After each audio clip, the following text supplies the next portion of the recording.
कोटा से बहुत सारी आत्महत्या की सूचनाएं आना शुरू हो गई हैं, आत्महत्या की घटनाएं हुई हैं। इन घटनाओं के मद्देनज़र आज हम बात कर रहे हैं श्री दीपक खेरा जी से।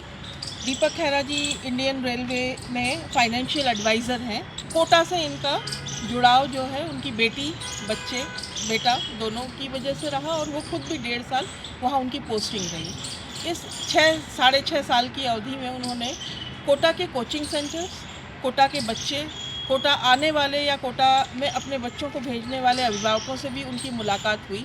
और जब वहाँ से लौट के आए और इन घटनाओं की सूचनाएं लगातार मिलती रही तो उन्हें लगा कि उन्हें अपने समय में जो परेशानियां उन्होंने फेस की, उसके साथ साथ में वर्तमान में जो परेशानियां बच्चे फेस कर रहे हैं, इसको लेकर उन्होंने 2 पुस्तकें लिखी। एक कोटा कॉलिंग और दूसरी you can win how to score high. World book fair में मौजूद हैं यहाँ पे। और इन दोनों पुस्तकों पे हम उनसे बात शुरू करते हैं, उनसे चर्चा शुरू करते हैं। दीपक जी, सबसे पहले तो आपको बधाई कि आपकी 2 पुस्तकें आई हैं। और शुरू करते हैं कोटा कॉलिंग से, क्योंकि कोटा ही सबसे ज़्यादा चर्चा में है। तो आपने ये पुस्तक क्यों लिखी और कब आपके दिमाग में आया या आपके स्मृति में आया होगा कि ये पुस्तक आपको लिखनी चाहिए? एक्चुअली मैडम, जब मैं कोरोना में कोटा में एडमिट था, मेरे बेटा बेटी 9th और 12th क्लास में थे। मुझे लग रहा था मैं बचूंगा कि नहीं बचूंगा, क्योंकि मेरी पूरी फैमिली कोरोना से इन्फेक्टेड थी। और मैंने भगवान से यही प्रे किया कि मुझे कुछ साल ज़िंदगी की दे दिए जाएँ। और तभी मैं देख रहा था कि कोटा में कुछ बच्चे सुसाइड कर रहे हैं। एक तरफ मैं भगवान से कुछ साल मांग रहा था और दूसरी तरफ बच्चे अपनी ज़िंदगी गंवा रहे थे। एक छोटी सी चीज़ थी कि हमारा इंजीनियरिंग में नहीं हुआ, मेडिकल में नहीं हुआ, डिप्रेशन में आते थे। तब मुझे लगा, जब मैं भगवान ने मेरी सुन ली, तो मैंने एक मिशन बनाया कि अगर भगवान ने मेरी जान बचाई तो मेरी ड्यूटी है कि मैं बच्चों की जान बचाऊं। उस पर्पज़ से मैंने एक किताब लिखी कि बच्चों को डिप्रेशन ना आए, स्ट्रेस में ना रहें और कोई सुसाइड ना करे। तो मेरा मिशन यही है कि इंडिया का जनरली और कोटा का स्पेशली कोई बच्चा सुसाइड ना करे। इस पर्पज़ से मैंने किताब लिखी है। और इसी में मैंने बहुत सारी ट्रिक्स लिखी हैं कि पेरेंट्स को क्या करना चाहिए।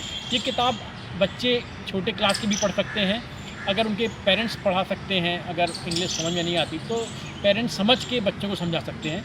तो मैंने इसको 5 ऑडियंस रखा है, क्लास 6 से 8 तक, 9 से 12 तक। 12 के बाद जो ड्रॉपर्स हैं और यूपीएससी दे रहे हैं, प्लस इनके पेरेंट्स। कुछ चैप्टर मैंने पेरेंट्स को डेडिकेट किए हैं, क्योंकि पेरेंट्स की वजह से काफ़ी बच्चे सुसाइड करते हैं।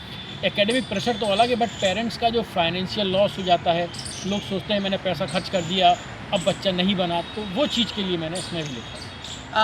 थोड़ा सा पीछे जाते हैं आपके बैकग्राउंड में, क्योंकि जो ज़्यादातर बच्चे सुसाइड कर रहे हैं वो बड़े शहरों के बच्चे शायद थोड़े कम होते हैं। जो 2 टियर सिटीज़ हैं, 3 टियर सिटीज़ हैं, जहाँ पे बच्चे हिंदी मीडियम में पढ़ते हैं, उन बच्चों को आके यहाँ कंपटीशन फेस करना ये थोड़ा मुश्किल होता है। तो मैं थोड़ा पीछे जाती हूँ। आपका बैकग्राउंड में देख रही थी कि आप पन्ना से हैं, मध्य प्रदेश के पन्ना ज़िले से हैं, जो कि बुंदेलखंड में आता है और काफ़ी पिछड़ा माना जाता था। मेरे ख्याल से कुछ समय पहले तक भी पन्ना जो है वो देश के 100 सबसे बैकवर्ड ज़िलों में से एक आता था। उस जगह से आप निकले और आपने IRAS जैसी परीक्षा पास की, इंजीनियरिंग की, फिर उसके बाद परीक्षा पास की और यहाँ तक कॉम्पीट करके आए। तो आपको क्या ये परेशानियाँ नहीं मतलब फेस करनी पड़ी? जी मैम, एक्चुअली मैं पन्ना से पढ़ा हूँ। पन्ना में आज भी इंग्लिश मीडियम नहीं है स्कूल, क्योंकि केंद्रीय विद्यालय वहाँ पर आ गया है, इसलिए थोड़ा सा इंग्लिश का माहौल हो गया, लेकिन टीचर आज भी वहाँ हिंदी में पढ़ा रहे हैं। मेरी मदर जो हैं वो 8वीं पास थी, मेरे फादर 5वीं पास थे। तो मेरे घर में पढ़ाई का बिल्कुल माहौल नहीं था एक्सेप्शनली लेकिन मेरा स्कूल बहुत अच्छा था, लिस्यू आनंद विद्यालय पन्ना का सबसे अच्छा स्कूल था। वहाँ मैंने पढ़ाई की, वहाँ के टीचर्स बहुत अच्छे मिल गए मेरे को और मेरे को अच्छा गाइडेंस मिल गया था। फिर मुझे किसी ने बताया कि यूपीएससी एक एग्ज़ाम होता है, आप पढ़ते जाइए, फर्स्ट आते जाएंगे तो आप कलेक्टर बन जाएंगे। तो मुझे इंस्पायर किया था, बट मुझे नहीं पता था IAS एग्ज़ाम जैसी कोई चीज़ होती है। जब मैं किसी ने बताया कि इंदौर अच्छा कॉलेज है तो मैंने PET दी, PET में मेरी अच्छी रैंक आई, मैं इंदौर पहुंच गया। फिर इंदौर में मुझे किसी ने गाइड किया कि आप दिल्ली चले जाइए, GS राय में रहेंगे तो आप वहाँ अच्छा माहौल मिलेगा, तो आप UPSC में सेलेक्ट हो जाएंगे। मैं इंदौर से सीधा सामान लेके दिल्ली आ गया था। मेरे पास फाइनेंशियल क्राइसिस बहुत थे बचपन में। मेरे फादर जॉइंट फैमिली में थे तो मेहनत वो करते थे, और चूँकि वहाँ पर जो रिसोर्सेज वो सारे लोगों में बराबर से शेयर होते थे, तो हमारी फैमिली जो थी पर्टिकुलरली उनको फाइनेंशियल क्राइसिस में बहुत गुजरना पड़ा था। तो उन सब चीज़ों से इंस्पायर होके मैंने ये किताब लिखने का सोचा, क्योंकि हमको बहुत सारे गाइडेंस है बचपन में नहीं मिल पाते हैं। तो मैंने सोचा जिस तरह से अभाव में मैं रहा हूँ, वो बच्चे, आज के बच्चे उस अभाव में ना रहें, उनको ये रेडीमेड कॉन्सेप्ट और एक ट्रिक्स वगैरह मिल जाएँ, यूपीएससी कैसे देना है, क्या करना है, उन सब चीज़ों को मैंने लिखा है। इसमें करीब 60 पार्ट हैं, चैप्टर हैं, उसमें 60 ट्रिक्स दी हैं मैंने। ये कौन सी बुक में? आपकी 2 बुक आई हैं। हाँ। तो उनमें से कौन सी बुक में? दोनों बुक में ऑलमोस्ट कॉन्सेप्ट एक ही होते हैं, क्योंकि यूपीएससी दें या इंजीनियरिंग एंट्रेंस दें, दोनों के लिए है वो। कोटा कॉलिंग मैंने इसलिए इसका स्पेसिफिक नाम रखा क्योंकि ये बेसिक हिंदी की है, ये हिंदी मीडियम वालों के लिए लिखी है मैंने। इसकी इंग्लिश बहुत आसान है, और ये यूपीएससी के लिए लिखी है मैंने, यू कैन श्योरली विन। तो दोनों बुक के कॉन्सेप्ट तो एक ही हैं, चाहे वो क्लास 6 का बच्चा पढ़े या यूपीएससी देने वाला पढ़े, तो कॉन्सेप्ट एक है। इसकी इंग्लिश थोड़ा टफ है, वो बेसिक इंग्लिश में लिखती है, हिंदी मीडियम के लिए है। तो वो एंट्रेंस के लिए अच्छी है, ये यूपीएससी के लिए अच्छी है। अब वापस आते हैं कोटा पे, क्योंकि बार बार कोटा की बात हो रही है। तो वहाँ जो आपने देखा कोरोना के समय में भी और आपके कार्यकाल के समय में भी, आप बहुत सारे लोगों से मिले वहाँ पे, क्या महसूस हुआ? किस तरह का प्रेशर रहता है वहाँ पे? मैं कोटा से करीब 5-6 साल तक जुड़ा रहा हूँ। मेरी बेटी 2019 में गई थी वहाँ ड्रॉप लेके, फिर मेरा बेटा 2021 में था, तभी हम लोग कोरोना में इन्फेक्ट हुए थे। फिर अभी लास्ट ईयर मैंने किताब लिखना चालू किया था, बट मैंने लिखा 4.5 साल है, रियलाइज़ अभी हुआ है। क्योंकि मैं जब न्यूज़पेपर पढ़ता था रोज़ सवेरे सुबह, तो उसमें रोज़ न्यूज़ आती थी कि इस दिन ये बच्चे ने सुसाइड कर लिया। तो मैं देखा कि पूरे साल में करीब 30 से 35 बच्चे सुसाइड करते हैं वहाँ पर। तो वो जब मॉर्निंग में मेरे अंदर इतनी नेगेटिविटी आती थी, मुझे लगता है कैसे ख़त्म किया जाए। तो उसके लिए फिर मैंने सोचा कि एक ऐसी बुक लिखी जाए जो बच्चा कोटा जाने के पहले पढ़ेगा तो वो डिप्रेशन में कभी नहीं आएगा। तो मैंने स्टडी को एक फ़न के रूप में बनाया है कि आप अपना स्टेमिना कैसे बढ़ा सकते हैं, किस तरह से स्टडी करनी पड़ती है, क्या पेरेंट्स गलतियाँ करते हैं, क्या बच्चे गलतियाँ करते हैं, क्या कोचिंग वाले इतना तेज़ी से भागते हैं, उनकी स्पीड जो है, हमने उसको सुपरसोनिक की स्पीड बोला है। क्योंकि जो टॉपर्स होते हैं वो तो समझ लेते हैं, लेकिन जो गांव के बच्चे जो कि 50, 60, 100 लोगों के बीच में कॉम्पीट करके 12 लाख लोगों के बीच में कॉम्पीट करने आते हैं, तो बड़ी प्रॉब्लम आती है। मैं जिस समय था तो उस समय स्टेट में पीईटी हुआ करती थी, लेकिन अब बच्चों को पूरा पैन इंडिया कॉम्पीट करना पड़ता है। ये सबसे बड़ी प्रॉब्लम हो गई, क्योंकि उसमें क्या था कि पहले हमारे स्टेट में कुछ अच्छा कॉलेज नहीं मिला तो दूसरा, सेकेंडरी, थर्ड, तो एक रैंकिंग थी कि आपको एमएससीटी नहीं मिला तो इंदौर मिल जाएगा, इंदौर नहीं तो रीवा, जबलपुर सब मिल जाते थे। लेकिन आज क्या, आपको पूरे इंडिया में कॉम्पीट करना, और हर बच्चा चाहता मैं बॉम्बे में आईआईटी बॉम्बे में जाके कंप्यूटर ब्रांच में इंजीनियरिंग करूँ, या एम्स दिल्ली में जाके मैं मेडिकल करूँ। तो आपको प्लान भी किसी का रेडी नहीं है। हर पेरेंट्स इन्वेस्ट करता है, सोचता मैंने 5 लाख रुपये पर साल खर्च किया पर ईयर, और इसका रिटर्न हमको नेक्स्ट ईयर मिल जाए। तो ऐसा नहीं है। पेरेंट्स को समझना है कि हमने ये पैसा वेस्ट कर दिया, डोनेट कर दिया है। जब डोनेट करने का सोचोगे तो आपको एक्सपेक्टेशन नहीं हो, रेट ऑफ रिटर्न के बारे में आप नहीं सोचेंगे। क्या है कि आज पेरेंट्स पैसा खर्च करते हैं, नेक्स्ट डे पूछते हैं बेटा क्या स्कोर रहा, तुम्हारा टेस्ट कैसा गया। आप भूल जाइए, आपने पैसा लगाया, कुछ ना कुछ ज़रूर बन के आएगा बच्चा। तो आप डे 1 से आप ROI means rate of return के पीछे मत जाएँ। आप सोचें आज आपका बच्चा नहीं सिलेक्ट हो रहा, लेकिन उसका वैल्यू एडिशन ज़रूर होगा, हो सकता है वो 5 साल बाद कुछ ना कुछ बन के आएगा। तो यही कुछ है। ऐसे उदाहरण आप दे सकते हैं कि जो बच्चे वहाँ नहीं बने, इंजीनियर, डॉक्टर नहीं बने, लेकिन वो बाद में जाके कुछ अच्छा कर गए हों, कभी आपको ज़िंदगी में टकराए हों? तो मेरे 3 दोस्त हैं जो पन्ना के हैं, आज वो करोड़पति हैं। मैं उनका बता रहा हूँ। एक बच्चे से पीईटी नहीं निकला, उसने ड्रॉप लिया, 2 साल बाद सिलेक्ट हुआ, आज वो पन्ना का सबसे बड़ा पॉलिटिशियन है। वो मुझे पता है आज नहीं कल एक मिनिस्टर बन के आएगा वो बीजेपी गवर्नमेंट में। दूसरा फ्रेंड है जो कि PMT नहीं निकाला और यूपीएससी भी नहीं निकाल पाया, आज वो पन्ना का सबसे अच्छा स्कूल चला रहा है, और वो मिलीनियर्स हैं। तो मैंने इसमें चैप्टर दिया है जो हमारे 3 दोस्त हैं जो फेलर रहे हैं, तो वो इमीडिएट फेलर और फाइनल फेलर में डिफरेंस नहीं समझते। हो सकता है वो एकेडमिकली फेल हो गए हैं उस साल, लेकिन फाइनल फेलर नहीं है उनका, वो अपनी लाइफ में सक्सेसफुल रहे हैं। तो तीसरा फ्रेंड है मेरा जो पन्ना का सबसे बड़ा क्लॉथ मर्चेंट है, आज वो तीनों लोग करोड़पति हैं। तो मेरा एक फ्रेंड है, उसका बहुत बड़ा ऑटोमोबाइल का शोरूम है, दूसरा क्लॉथ मर्चेंट है, तीसरा पॉलिटिशियन है, चौथा स्कूल चला रहा है। तो ये इमीडिएट फेलर रहे हैं उस ज़माने में, लेकिन आज वो करोड़पति हैं, मुझसे ज़्यादा रिच हैं वो। आज मैं क्लास 1 ऑफिसर ज़रूर बन गया हूँ, बट वो हमसे ज़्यादा रॉयल लाइफ बताते हैं।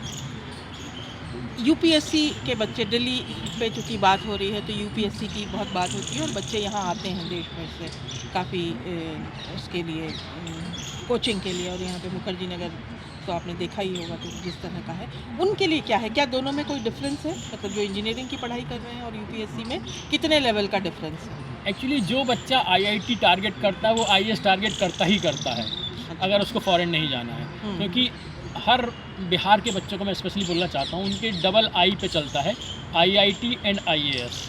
वो आईआईटी के लिए कोटा जाते हैं, फिर उसके बाद जब आईआईटी में सिलेक्ट हो जाते हैं फिर आईएएस की तैयारी करते हैं। तो ये बिहार में बहुत मेहनती बच्चे हैं, बाकी स्टेट में उतनी मेहनती नहीं है। इसीलिए देखना आपके बिहार के बच्चे बहुत सुसाइड भी कर रहे हैं, क्योंकि जब ज़्यादा बच्चे जाएंगे तो ज़्यादा बच्चे सुसाइड वहीं के करेंगे। तो सुसाइडल टेंडेंसी आपने देखा होगा बिहार, एमपी और यूपी 3 स्टेट के बच्चे ज़्यादा करते हैं। तो मैं यूपीएससी वाले जो बच्चे हैं, इसका रीज़न एक कहीं ना कहीं ये है कि ये तीनों ही स्टेट हैं जो हिंदी बेस्ड है, इंग्लिश यहाँ शायद बहुत ज़्यादा फ्लुएंट या पॉपुलर नहीं है। और ये सब आपने बताया ना टियर 2 एंड टियर 3 सिटी के बच्चे हैं, ये मेट्रोस के बच्चे नहीं हैं। तो यूपीएससी में जो बच्चे आते हैं वो मैं बता रहा हूँ इंग्लिश मीडियम के बच्चे हैं और इंजीनियरिंग बैकग्राउंड के, वो जीएसराय में रहते हैं। आर्ट्स और हिंदी मीडियम के मुखर्जी नगर में रहते हैं। कुछ पटना और इलाहाबाद में भी सेंटर हैं, ये हब बन गए हैं। तो मैंने उसी की चर्चा की है इस बुक में कि ये ऐसा नहीं है कि बच्चे यहाँ पर कुछ एक्सेप्शनली सीख लेते हैं, लेकिन जो टीम वर्क है वहाँ पर वो उनको इनक्रेज करता है। मैं भी जीएसराय में रहा हूँ 4 साल, तो यहाँ का माहौल है उसका, मेरे फ्रेंड के कुछ सेंटेंस मेरी लाइफ बना दिए। किसी ने बोला कि आप ये किताब खरीद लो, मैं ख़रीद के लाया, वो क्वेश्चन मेरे एग्ज़ाम में आ गया। तो कई बार आपका डेस्टिनी बड़ा साथ दे देता। तो मेरे 2 क्वेश्चन, जो कि एक क्वेश्चन 20 नंबर का होता है, वो दोनों क्वेश्चन मेरे आ गए थे, तो मेरी रैंक आई थी। तो मैंने वही लिखा, टीम वर्क और कामरेडशिप जो होता है। तो जीएसराय, बेरसराय, मुखर्जी नगर, राजेंद्र नगर, ये सब माहौल जीएसराय वगैरह में यूपीएससी का है। वही चीज़ कोटा में इंजीनियरिंग और मेडिकल एंट्रेंस की। ऐसा कुछ नहीं है कि कोचिंग वाले कुछ एक्स्ट्रा पढ़ा देते हैं। तो मैंने कोचिंग करने वालों में एक चीज़ बताई है कि बच्चे सोचते हैं कि 80% कोचिंग, 20% माई सेल्फ स्टडी। होता उल्टा है, 80% आपकी सेल्फ स्टडी, 20% कोचिंग। ये है सुसाइड का सबसे बड़ा जो रूट कॉज है। बच्चे सोचते हैं कि हम 60 परसेंटाइल से 99 पहुंच जाएंगे, ऐसा नहीं है। 95 वाला 99 आ सकता है कोचिंग पढ़ के, लेकिन 60 वाला 99 नहीं आ सकता। बच्चे यही सोचते हैं पेरेंट्स कि मेरा बच्चा यहाँ गधा है, एकदम से वो घोड़ा बन जाएगा। ये बहुत बड़ा कॉज है जो सुसाइड करने का, डिप्रेशन में आते हैं बच्चे। क्या कारण है कि क्या कोचिंग ज़रूरी है या नहीं है? बहुत से बच्चे हम लोग देखते हैं कि बहुत गरीब बच्चे हैं बट आ गए, लेकिन वो लाखों में एक आध बच्चा होता है, तो हम उसको जनरलाइज नहीं कर सकते। तो कोचिंग जैसा आपने कहा कि 20% है, तो आपने पालकों की बात की, आपने बच्चों का गाइडेंस दिया। कोचिंग सेंटर्स के बारे में आप कुछ बताइए कि इनकी तकनीक कहाँ गलत हो रही है? इसमें मैं यही कहना चाहता हूँ कि कोचिंग ज़रूरी है, बशर्ते कि आपका फाउंडेशन स्ट्रांग हो। आप सोचें कि आप बिल्कुल पुअर स्टडी करके गए, कोचिंग आपका परसेंटाइल बहुत बढ़ा देगा, ऐसा नहीं है। आप स्ट्रांग बेस रखिए, सेल्फ स्टडी करिए। और जो फोमो फियर है, फियर ऑफ मिसिंग आउट, ये बच्चों को डिप्रेस करता है। तो कोचिंग करना ज़रूरी है, लेकिन कोचिंग से आप 4 to 5% इंप्रूवमेंट एक्सपेक्ट करिए परसेंटाइल में या परसेंटेज में। लेकिन आप सोचें कि आपका 30-40% या परसेंटाइल इंप्रूव करेगा, तो ऐसा नहीं है। तो कोचिंग ज़रूरी है, बशर्ते कि आपने 12th कर लिया हो। मैं सभी बच्चों को यही बोलता हूँ किताब में कि आप पहले 12th स्टडी करिए, स्ट्रॉन्ग फाउंडेशन बनाइए, फिर आप कोटा जाइए। बच्चे उल्टा करते हैं, 6th, 7th या 8th, 9th से कोटा पहुँच जाते हैं। तो कुछ बच्चे तो कोप अप कर लेते हैं प्रेशर को, बट जो नॉर्मल एवरेज बच्चा नहीं कर पाता। आउटस्टैंडिंग बच्चे 6th से चले जाते हैं, 9th से। तो मैं यही कहूँगा कोचिंग जाइए, आप बेटर है ड्रॉप लेके जाइए, क्योंकि ड्रॉप लेके जाने में आपका 12th तक का स्टडी कंप्लीट हो चुका होगा, फिर उसके बाद आपको आसान रहेगा। तो मैं चाहूँगा कोचिंग ज़रूरी भी है, लेकिन 12th के बाद। इसके अलावा कोई टिप्स यदि आप बच्चों को देना चाहें, स्पेशली जैसे ठीक है सभी माता, हम कहते हैं कि माता पिता प्रेशर बना रहे हैं, पर हमें ये भी समझना होगा कि माता पिता चाहते हैं कि भारत जैसे देश में जहाँ आबादी बहुत ज़्यादा है, तो वहाँ सोशल सिक्योरिटी जैसी चीज़ हो सकता है कि ना हो। तो हमारे यहाँ पे बच्चों का खड़ा होना एक माता पिता के लिए सपना भी है और ज़रूरी भी है भारत जैसे देश के लिए।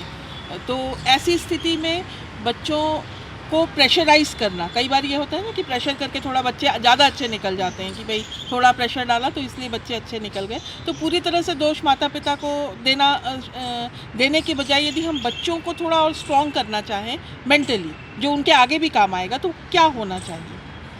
एक्चुअली मैंने इस किताब में पेरेंट्स के लिए भी 3 चैप्टर डेडिकेट किए हैं। तो पेरेंट्स को सबसे पहले तो ये समझना चाहिए कि जब बच्चा जा रहा है तो वो अपनी स्वेच्छा से जाए, पेरेंट्स के, भाई के सिबलिंग प्रेशर में ना जाए। हो सकता है कि 2 भाई में बहुत अंतर हो उनके एप्टीट्यूड में। एक बच्चा IIT पहुंच जाए तो सोचता दूसरा बच्चा भी IIT या एम्स में पहुंच जाए। ऐसा नहीं है, हर बच्चे का अपना एप्टीट्यूड है। वो हो सकता है वो मेडिकल या इंजीनियरिंग करना ही नहीं चाहता हो, लेकिन पेरेंट्स ज़बरदस्ती भेजते हैं। तो मैंने ये लिखा है कि जब उसकी मदर, फादर, छोटा भाई या बड़ा भाई सब लोग उससे पूछ लें और सबके लिए वो एग्री करे और ये डिज़ायर उसके अंदर से आए कि मुझे कोटा जाना है, तभी उसको कोटा भेजा है। प्रेशर में नहीं भेजा है। प्रेशर में फिर यही होता रहेगा। हो सकता है बहुत से बच्चे आउटस्टैंडिंग होते तो वो प्रेशर को झेल लेते हैं, लेकिन एवरेज बच्चा नहीं कोप अप कर पाता है इस प्रेशर को।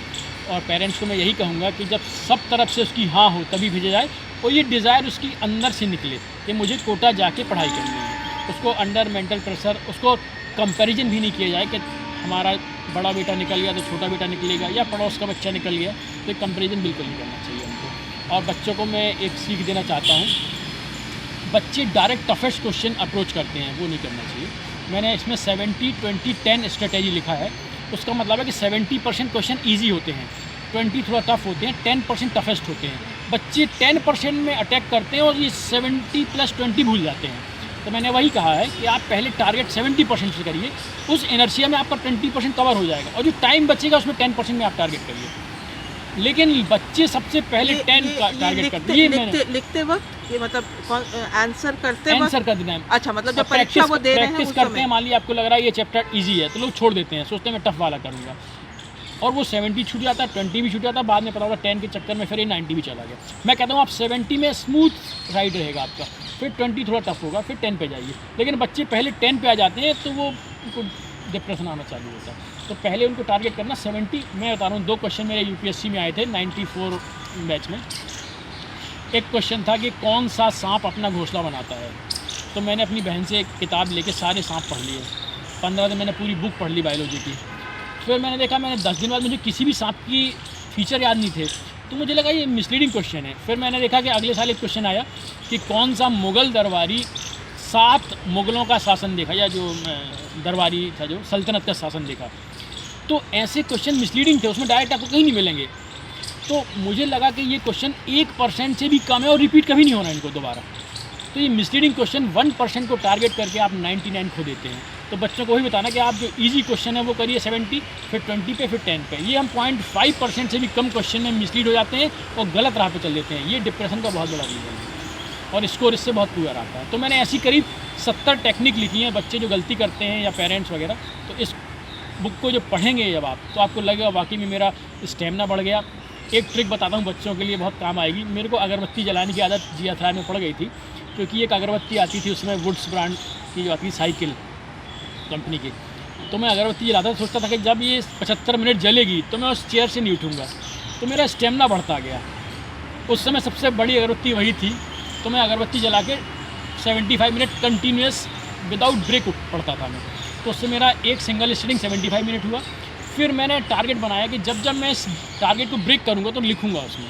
तो मान लो 75 से 90 हो गया, तो बढ़ते बढ़ते और पर डे मेरा टारगेट 5:45-70 के बीच में मिनट्स रहता था।